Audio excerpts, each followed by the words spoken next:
One of the most important skills you could teach your dog is to come when called. The challenge is, most people don't work up to the level that they need to call their dog away from a distraction. Coming when called can save your dog's life. Are you struggling getting your dog to come with you, no matter what's going on in their environment? Hi, I'm Paula with Canine Country Academy, and here on this channel we provide you with tools and skills so you have a very well-mannered dog, all while building the connection you both deserve. I absolutely love playing games to help my dog learn to come when called and really try to prove or show them how to come away from distractions.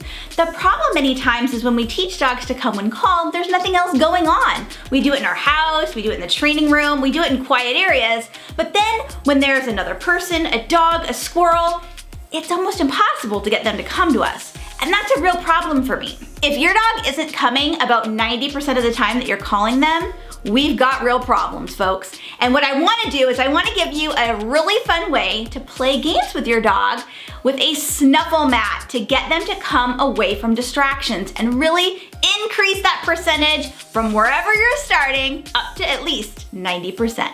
So what the heck is a snuffle mat? Have you heard of it? A snuffle mat is a fantastic tool. It's a great brain game for dogs, and we're gonna show you how to use it to improve your dog's coming when called. So this is one version of a snuffle mat, and it's really fun. You can make these on your own. You can also buy them. I'll leave links down in the description for you. But this is one of our students actually made. And all it is a little plastic batting, and then she wove in little fleece pieces, and all you're gonna do is you're going to put kibble or hard treats in there for your dog to find. Now, I like to break things down for our students to give you step-by-step how to do the training. So that way you can be real successful, real fast, and have a lot of fun doing it. Step number one. What we're gonna do is teach our dogs, if they've never used a snuffle mat, or maybe it's been a while, is how to even use it. So the very first step is just to put this on the ground with some snacks in it. If you have multiple dogs, give them each their own snuffle mat or do one session at a time so that there's no problems with any kind of resource guarding. We're not trying to create problems here.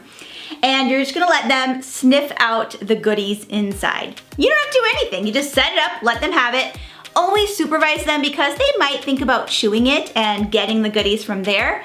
This is a great tool to use when it's a rainy day, when it's really dark and you don't want to get outside, to just use their brain in a way that burns energy. Now you might be thinking like, oh, what am I gonna do? How am I gonna clean that? Well, there are ways to clean them. All you gotta do is throw it in your washing machine and you're good to go. You just line dry it. So don't worry about the cleanup afterwards. Step number two. What we're gonna do here in step number two is we're gonna crank it up a notch. So we're gonna use this, we're gonna let our dogs snuffle in it, but we're also gonna call them away from it.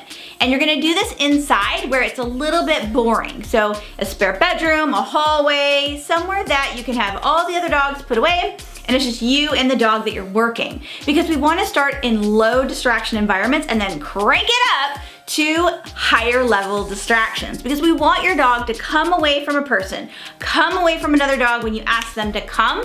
I want them to do it immediately. All you're gonna do is you're gonna set your mat out with some snacks inside already. Let your dog enjoy it, and then what I want you to do is I want you to have even better snacks with you, and you're only gonna be maybe 3 feet away. You're just gonna say your dog's name and come, and then show them that you have the treats and back up a little bit.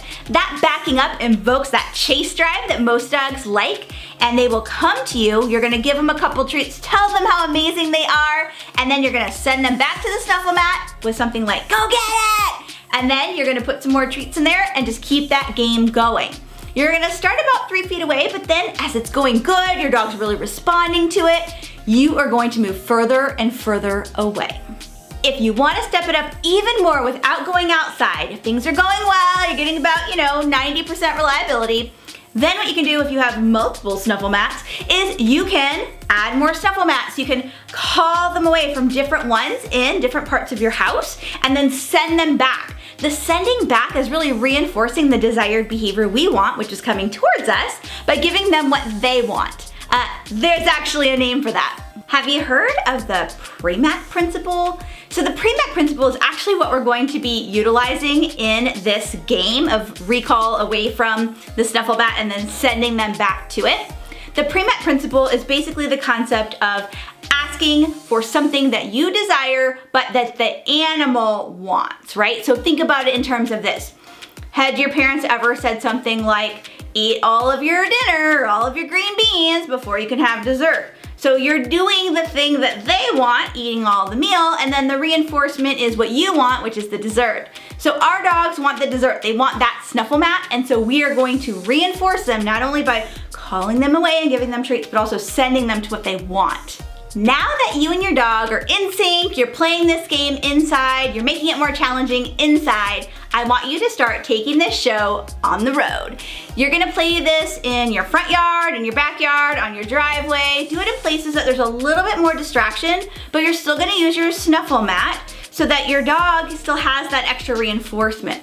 Now eventually, yes, I don't expect you to carry this snuffle mat everywhere, but what you want to do is teach your dog how to play the game in a bunch of different environments with a bunch of different distractions, leveling up as they are doing well. Now, how do you know if they're doing well?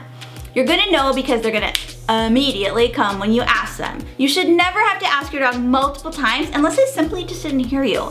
And that's something to keep in mind. Are they paying attention? Are they aware of what's going on? Are they able to think and learn in the environment that you're working in?